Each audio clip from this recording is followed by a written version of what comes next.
folks, and welcome to the second instalment of our Ask the Author series for RIT 7035. In this video, I talk with Dr. Les Hutchinson Campos, who is Assistant Professor of Technical Communication at Boise State University in Boise, Idaho. Their research investigates how we can create more accessible, just, and sustainable communication practices, bringing together cultural and digital rhetorics to promote Indigenous sovereignty and online safety. In this interview, we talked about what it means to bring cultural rhetorics to the table as a technical and professional communication scholar and practitioner. We discussed the way that these approaches and mindsets can help to create more sustainable, just, and effective communication practices.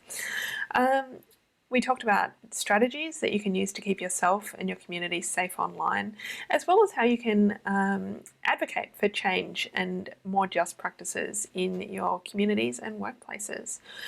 In addition, we had a tiny detour through our plans to catch up on Animal Crossing because we never quite make the time zones work.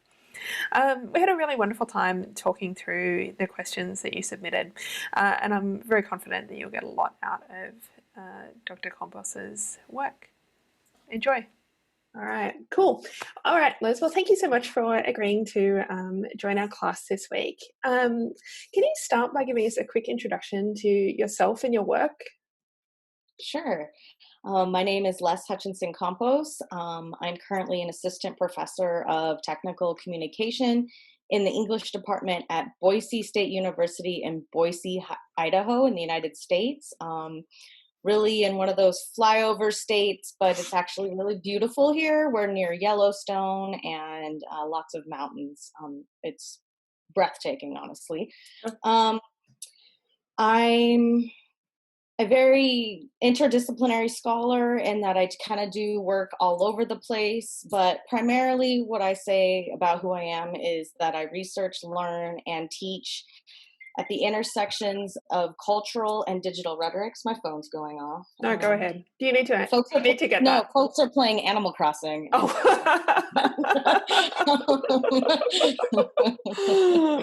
That's about me too. I like Animal Crossing. That's important. I plugged my TV back in this week so that I can finally play it on the big screen. So yeah.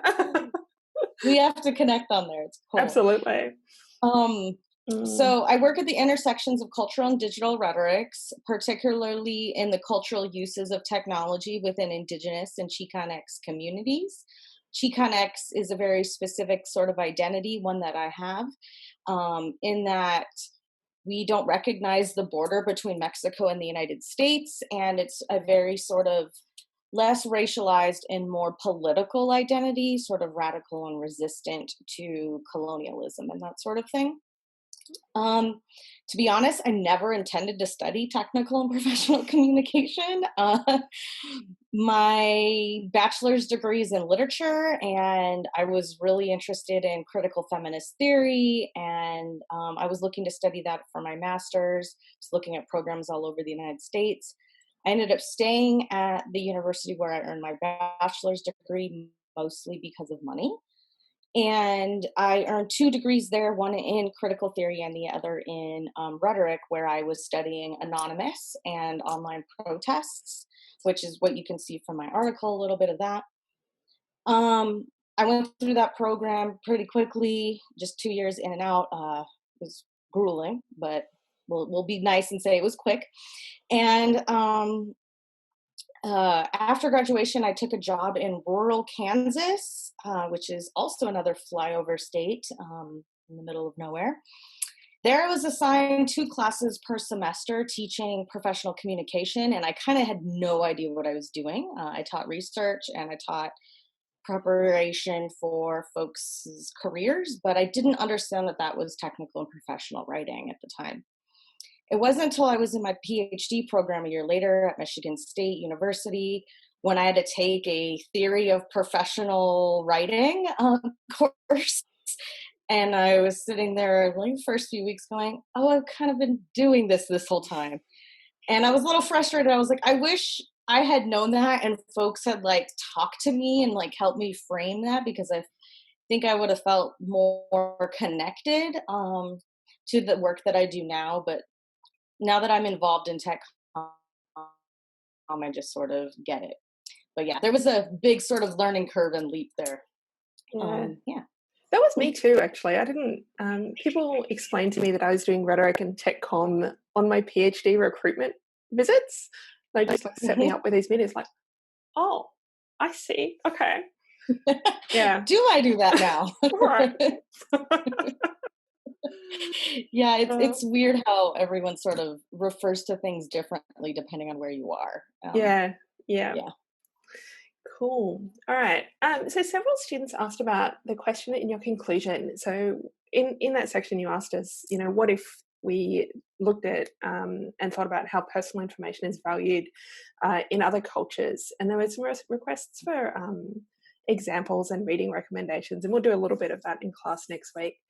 But what I wanted to do is take you just a little bit back and ask you where that question comes from. So that section is a call for cultural rhetoric's approaches to personal information, and your larger project is a lot of your research is in how can we use cultural rhetoric's approaches in technical and professional communication. So can you speak a little bit about why that approach matters for practitioners and scholars in this field? Definitely. So I'll probably go over quickly, like sort of a little overview of the field and where cultural rhetorics fits in, and then I'll kind of explain like my particular approach because I think things that I do aren't necessarily like I'm the only one who does them, Right. but I was trained in a very specific way, so I kind of want to honor that. I love these questions. I do have resources too. I'm happy to share those things. I like to think of cultural rhetorics as an approach of possibilities. And instead of thinking that answers are finite and we have one thing and we can just put a stamp on it and call it good, cultural rhetorics really encourages us to think beyond limited answers and really add some context. So, really, when you bring cultural rhetorics to technical and professional communication, what you're doing is expanding what we know about technology and people who use technology for communication. Um, when I teach this sort of stuff, which I do, I'm teaching a class on this right now. I first teach Bernadette Longo has an article on, oh gosh, I'm not even going to remember the name of it, but I can send it. And this is an article written in the 90s, and in it she calls for more cultural understandings of technical and professional communication. And I teach that article because I think it's sort of foundational to what we now see as the social justice turn in tech comm. To highlight, like there are folks calling for this 20, 30 years ago, and it's just now becoming a thing that we're doing. So now that we are in the social justice term, we have all of these scholars pretty much showing us how important it is to address cultural practices and cultural communication strategies in classes in any kind of tech comm and professional communication work. This is something I bring up with students too. Like, we're all doing cultural things. All of tech comm is culture. It's just we've sort of, I don't want to say lie because that seems so malicious and sinister, but it's been like this just given blanket understanding that it's just one culture, whereas there's so many cultures. And so cultural rhetorics really highlights those differences and helps us think of communication strategies that meet people where they are and really encourage understanding and knowledge building. And that's why I love it so much, because I'm like, there's always possibility, right? Like there's always new stuff to learn and new ways to do things. And that's exciting to me. And it also helps people feel seen when you're meeting them where they are and understanding who they are and where they're coming from. They're going to feel valued, and communication is going to just be more, I shouldn't say more better, but just it's easier. Yeah. And I think it's fair to say more effective, I think Yeah, I don't like to be definitely. like good or bad or better, but I think effective is like a workable term. Yeah. Definitely, I agree. Thank you. I'm like struggling with words there for a minute. I was like, clearly need more caffeine. My evening here. Mm. So, one thing, so the culture that TechCom has been inside or focused on primarily is very Western, patriarchal, colonial, cisgendered, and heterosexual, whereas there's all these communication practices that are beyond that and outside of that and interacting with that culture. And so to see those really, it helps us be more effective and like uh sustainable, all these other things that we really hope to have, anyone hopes to have. Like I have students who are really resistant at first, and they think I'm just going to shut down their way of doing things. I'm like, no, your way of doing things is valid and valuable, but there's just other ways as well. And so for instance, I have this one student who works with a company in Scotland, but they do a lot of communication with folks in China. And I'm like, you are now seeing three different cultural ways of communicating. And it really just kind of opened her eyes. She was like, oh, I get it now. And it's like, yes. Yeah.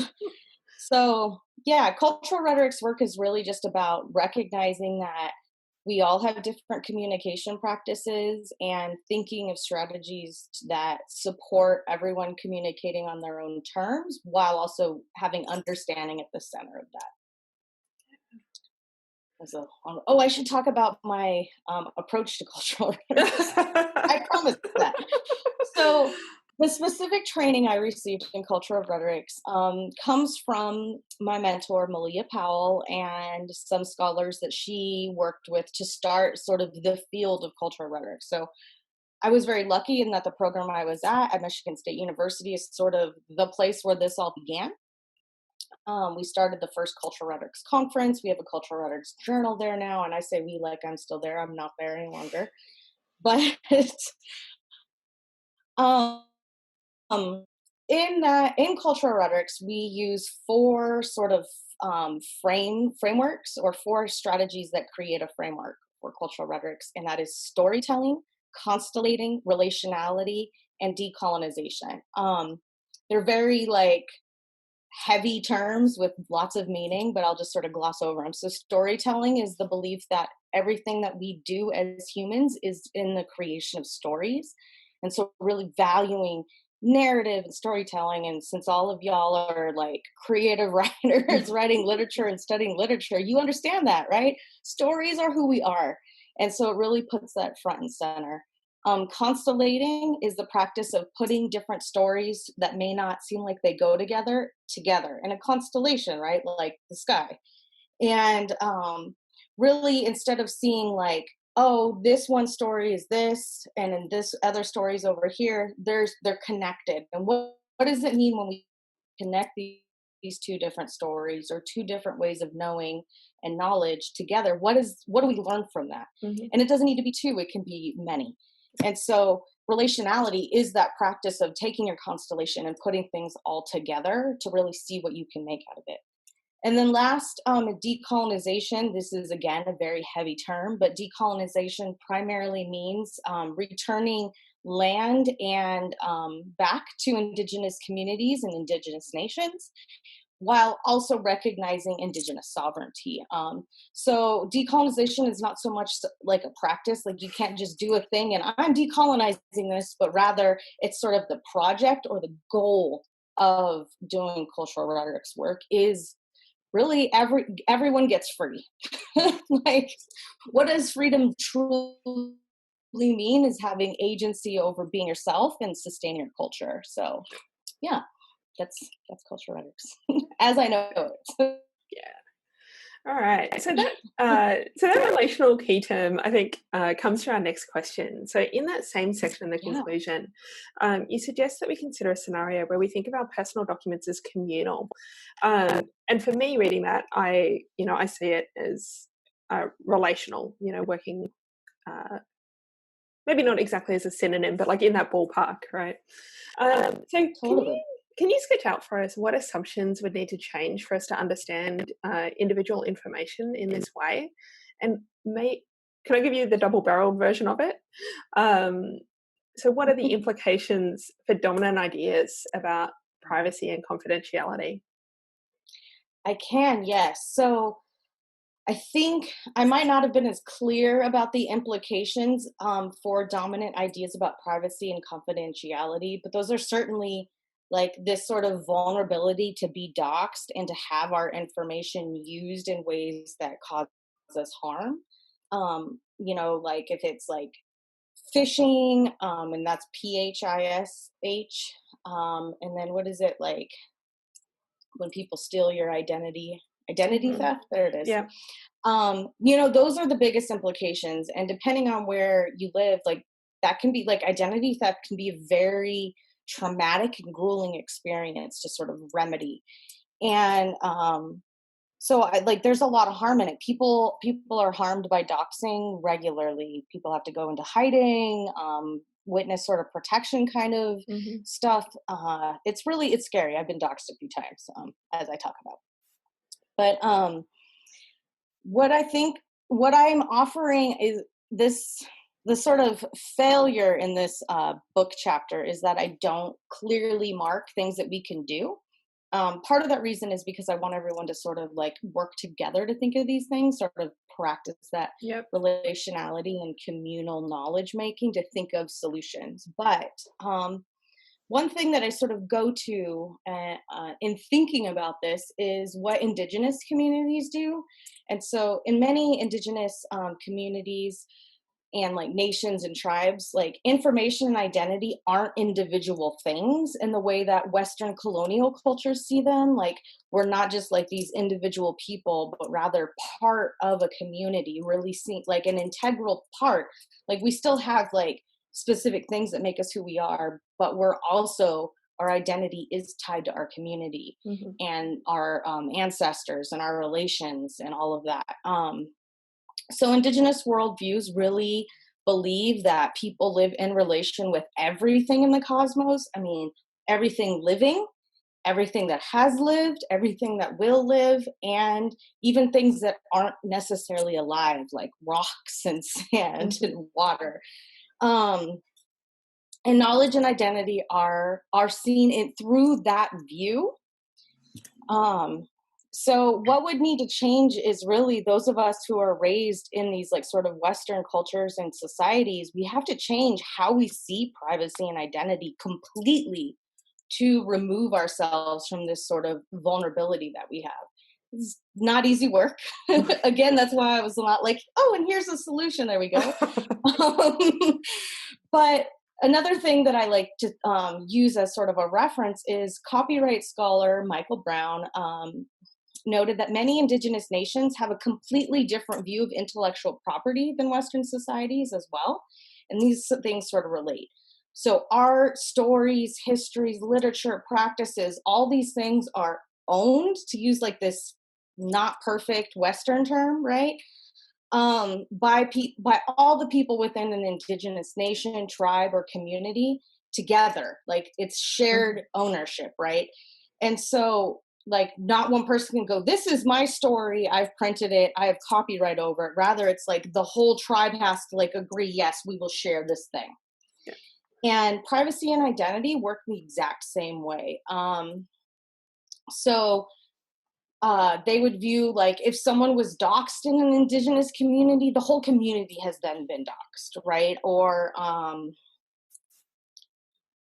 and also like birth dates, our names, social security numbers in the US. I looked it up and y'all have, what is it, tax file numbers? Is that Yeah, what we you have call tax file numbers. Yeah, but they're not it? Yeah. hooked into everything in the way that social security numbers are. Ugh. Yeah, so it's In the United States, they're everywhere. It's kind of annoying. But all these things wouldn't exist in an indigenous society. Like those are all constructs in Western colonial societies. So,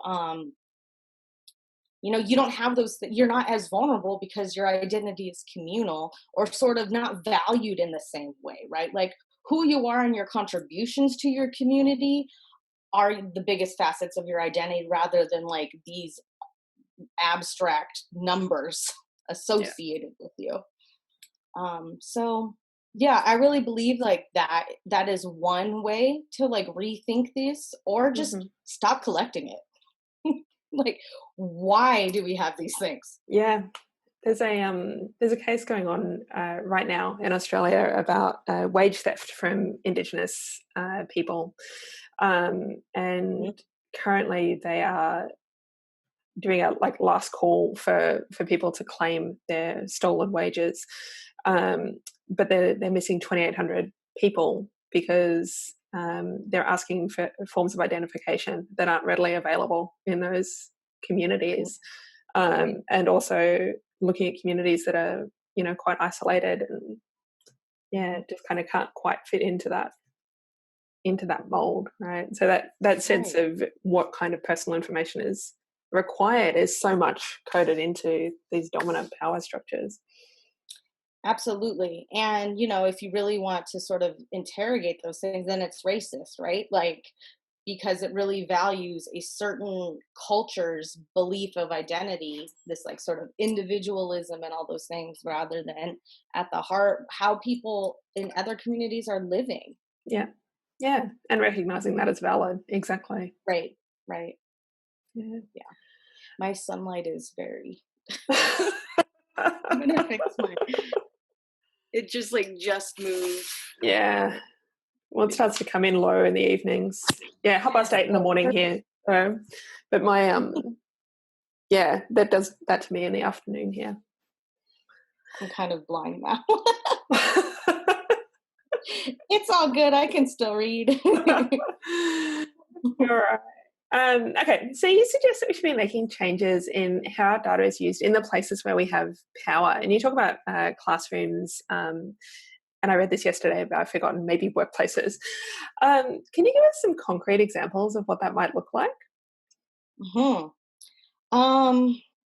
Yeah, so I love this question because I like telling what I do about it. So, one thing that I find very amusing is that I have a fake birth date that I use when I sign up for things online, and through like any non-official applications. And I say it's amusing because every year I receive all these like freebies and coupons and discounts to stuff on this date. One in particular, I go to the movies with my teenager quite a bit, and every year on my fake birthday, I get free popcorn, and so I'm always like, "Yes, it's my fake birthday!" And I get my big old box of popcorn, and I'm just sitting there eating it, like celebrating myself on this completely random day. And so I just tell that story. I don't necessarily tell the fake birthday because I try to keep it as like its only use is for these like applications, and then that's all it is. But I suggest people doing that. I have fake information that I give out all the time, and I mean like in non like official things. Like obviously, if I'm applying for a job or something like that, I'm gonna put my real birth date in. But in anything else, we don't have to give them our information. When you sign up for a social media platform and it asks for your date of birth and your phone number, they're not going to double check that that stuff's accurate. So I just tell people, I'm like, make that stuff up. Create email addresses for, these websites that you can use. That's just for, like, I have an email address that's just for Twitter. I have an email address that's just for Facebook. It's something like I hate Facebook at Gmail or something like that. It's easy to remember. Yeah. And so I make all these, I store them all in a safe place, and so that platform or whatever is just tracking the information there. And so like when I sign up for like, I don't know, any company accounts, like if I buy clothing from this one store, I'll leave this one email address that I only have for like online shopping. And so that's just all that stuff goes to that one email address rather than cluttering my other email addresses. And yeah, they all think I'm a different age. Yeah. I try not to use gender. I don't, I'm non-binary, so gender also is like a thing, and I don't like having to like fill that out. Like, why does anything need your gender? I don't know. Yeah, so that's like the easiest thing we can do, and it's really, it's easy. I mean, people are like, I don't want to keep track of all those things, and like that's a little hectic. My kids are always making fun of me for like, oh, you have to go get your password book out because you don't know what your password is. But at least if something gets hacked, it's like it's only getting that information. Yeah. It's not getting all of my information. So yeah. Okay, so we've covered, that really is sort of our next question, right? So that yeah, interacting online is basically a requirement. Mhm. And that does give us some advice for people who want to learn to protect themselves Yeah, uh, online. Is there anything else you want to add on that one? Because it sounds like you've got sure. notes. Oh gosh, tons. uh, I like to, so I teach this stuff too, and I'm always interested in people ask me when they find out like things I've published or I'm working on. And so I like to show them this interview that Edward Snowden did with John Oliver on, what is it, Last Week Tonight, I think the name Yeah, of that show is. yeah. There's an Edward Snowden interview, and John Oliver sort of asks him, like, okay, so there's all this surveillance happening. Should we just not be online? And Snowden says, like, we should be online. Like, we have every right to be online, and we do. And, saying like taking yourself offline isn't possible these days. So yeah, strategies like that, like having fake information or only using email addresses for specific things are good. But I would say like really evaluate the platforms that you're on, look at their privacy policies, read things on those platforms like for online safety, and think about what ways you want to interact on that site or what information you want to give it. I change my phone settings to all kinds of things. My Twitter's private, so I can screen who's following me. My Instagram is very private. And so my Twitter, like I'll mostly let anyone follow me on there as long as like I can tell they're a person and not some jerk Mm. who's going to like harass me. But my Instagram is very private, and I only have people I consider friends on there because I post pictures of my kids on that space, and that's the only place I do that. So only people I'm like, okay, you get the privilege of seeing my children. Um, that's like not a joke, but it's like No, I've lived all over the country, and yeah. so my friends and family back home, like that's their way to keep up with my kids. Hmm. I can't text or email everyone pictures every day. Like Right. it's just that's not going It's to too happen. much. And it's your kids' data as well, you know?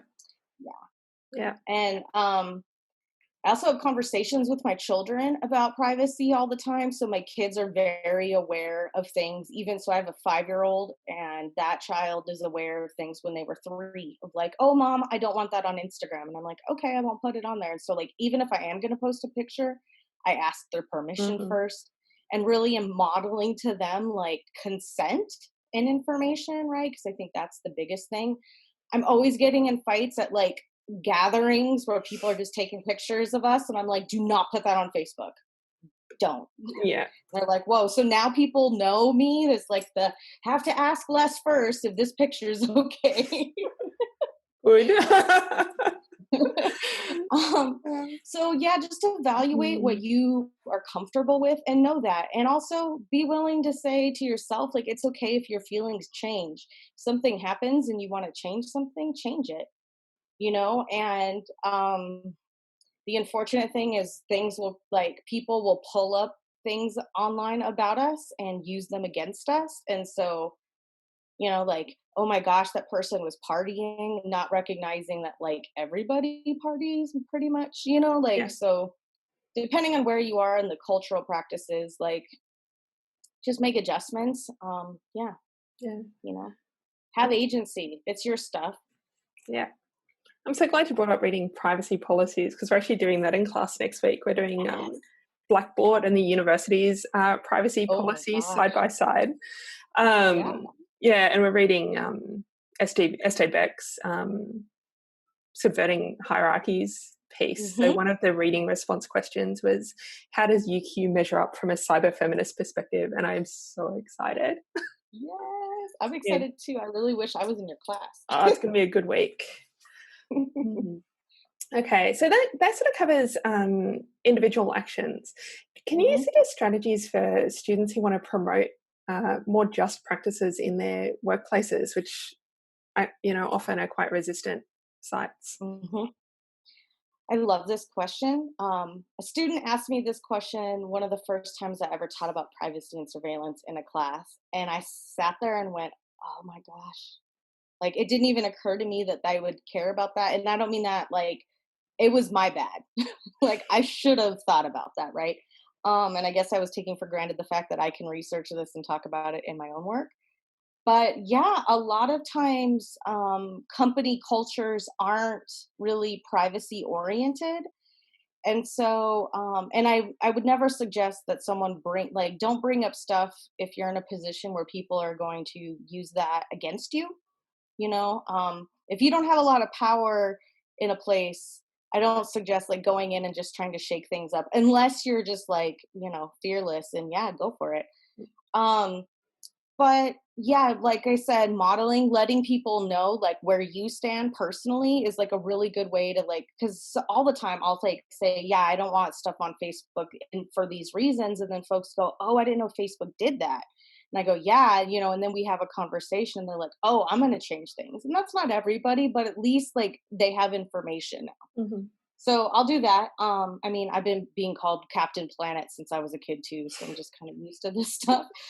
But um, I think also like thinking about in what ways is your company like using information and storing information? How secure is it?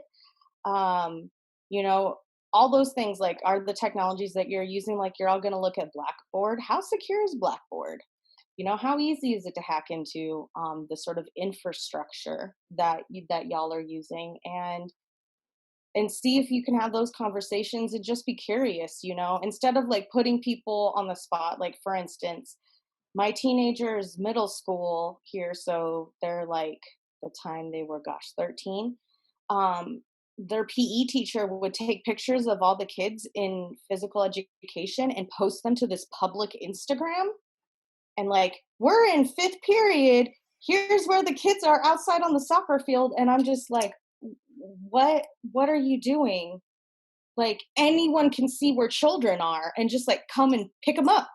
Yeah. Like, and it's also illegal here. So I Mm. pointed it out.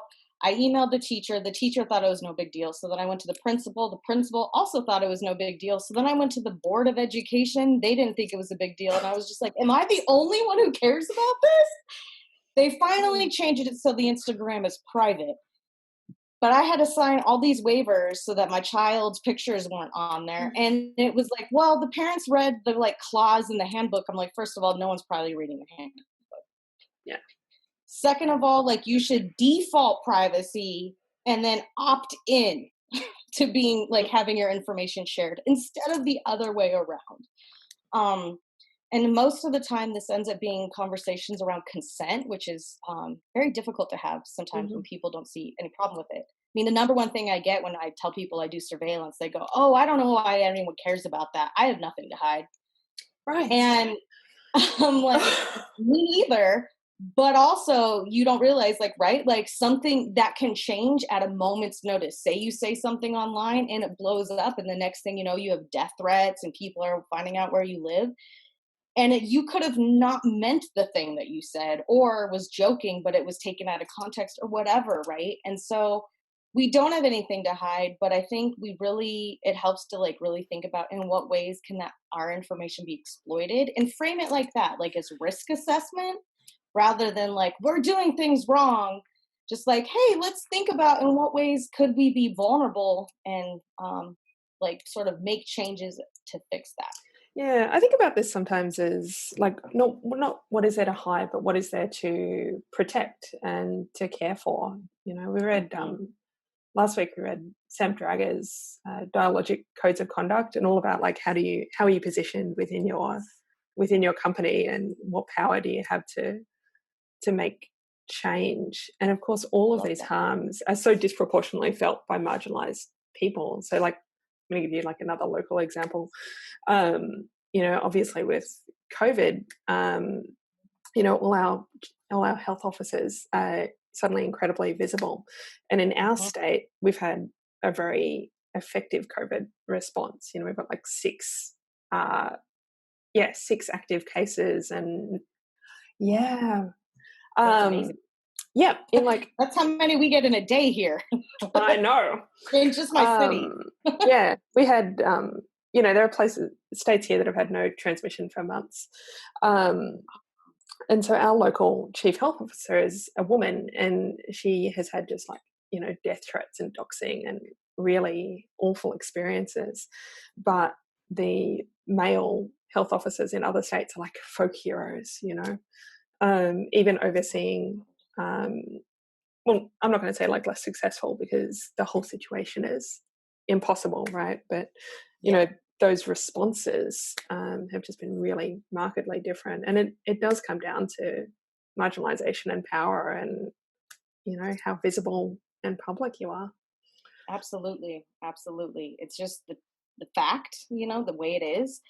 Um, the only way that we're going to sort of get any change is by individually pushing back and really supporting folks in small changes that are easy, because once you sort of go down the surveillance and online safety and privacy sort of path, you realize that it's like insurmountable. So I'm like, incremental things, right? Like just changing your passwords regularly is like a small step, but a huge way to keep your information safe.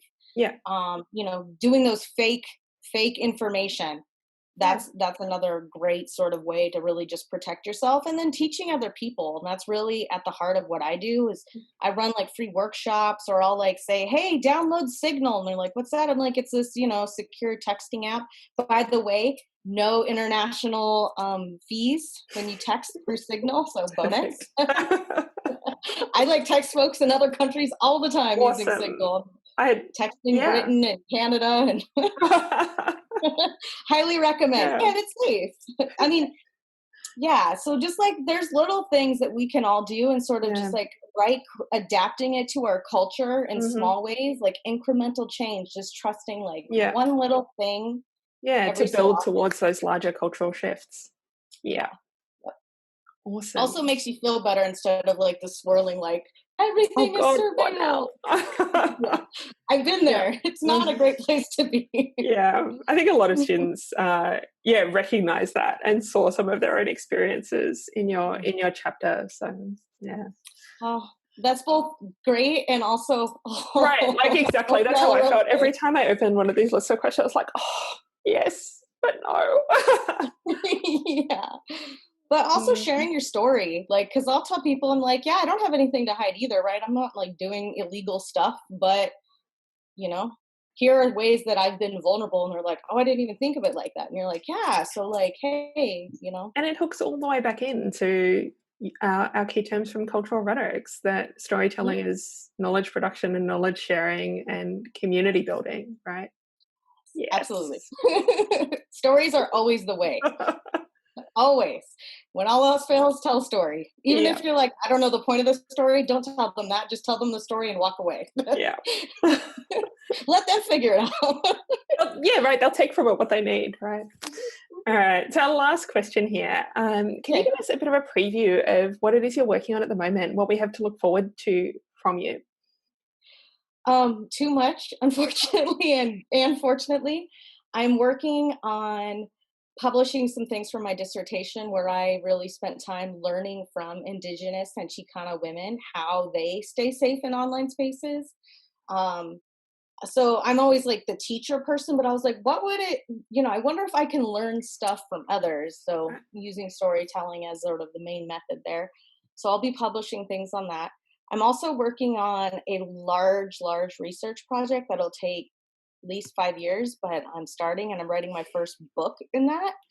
And this book looks at the ways that Indigenous folks in the United States, but also anywhere, and this it's not just Indigenous folks, but really my friend and I are writing it, we're both Indigenous, how we learn about our ancestors through online archives, so digital archival work, and what does it mean to sort of find out our histories in those ways and our ancestors, and then how can we do that research ethically and responsibly in times where we have things like DNA tests and people just sort of claiming indigeneity or any sort of other marginalized identities. If y'all have been paying attention to the news, there's quite a bit of that out here in the United States. So that's our first book, but I plan on creating an entire art exhibit. I'm going to go to Mexico and to the Yaqui Nation and research and find my ancestors there. And I'm also collecting like plants and sort of sand and other like sounds and stories and all these things from all my ancestors and relatives throughout the Americas. And I'm going to create an immersive art installation where folks can like see that like the border is kind of like non-essential when you really think about like what it means to be indigenous in the Americas. That's yeah, I'm really excited about Amazing. that. Yeah. Yeah, lots of stories and like, creative nonfiction happening there. That's kind of where my Mm-hmm. passion is. Yeah. Oh, wonderful. How cool. Yeah, I look forward to seeing it. All Yeah, right. thank you. Cool. I Well, thank really you. liked this. Yeah, this was so fun. I'm so glad that we could, for starters, finally talk using our voices. Yeah, Yeah, but I really appreciate you taking the time to talk with my students, and I know they're going to really, really appreciate it. So, of course. And if they want to like friend me on Twitter or email me and want to follow up with anything, share their own stories, I'm happy to listen. Would love that. okay, awesome. I'm pretty friendly when I'm functioning, which is questionable, but Well, there is a pandemic, yeah. and And we are greatly not taking care of it in the same way y'all are. So, yeah, yes. yay All for right. being the failure of the world. Go United States. All right, let me go ahead and hit stop on this. Yeah, all right. Thank you On that again. note, Yeah. super patriotic note. All right, let me hit stop on this.